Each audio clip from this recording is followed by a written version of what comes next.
गोवा में एसटी समाज के काफी संख्या में लोग रहते हैं, लेकिन अभी तक जितनी भी सरकारें आई उन्होंने शेड्यूल्ड ट्राइब समाज के लोगों के साथ अन्याय किया।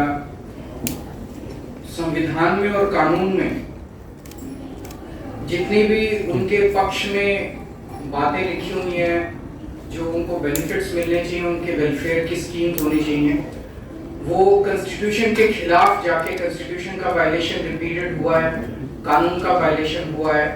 तो आज स्पेसिफिकली एसटी समाज के लिए आम आदमी पार्टी गारंटी देने जा रही है। 8 पॉइंट एजेंडा हम लोग अनाउंस कर रहे हैं।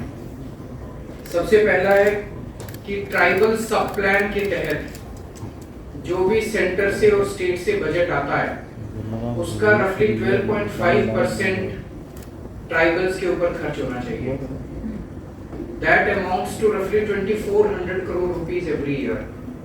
2400 करोड़ रुपया ट्राइबल्स के ऊपर खर्च होना चाहिए, लेकिन मुश्किल से 200 या 300 करोड़ रुपया उनके लिए बजट में रखा जाता है और साल के अंत में वो भी खर्च नहीं किया जाता।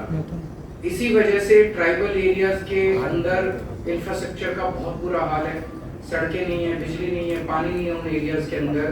तो आम आदमी पार्टी आएगी तो ट्राइबल सब प्लान का टोटल पैसा जो है वो ट्राइबल्स के ऊपर खर्च किया जाएगा। We will ensure this.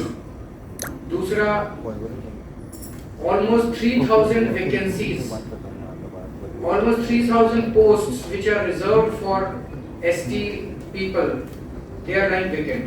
उनको अभी तक भरा नहीं गया। more than 3000। इन सारी पोस्ट्स को इमरजेंसी बेसिस पे भरा जाएगा और एसटी समाज के बच्चों को नौकरियां दी जाएगी।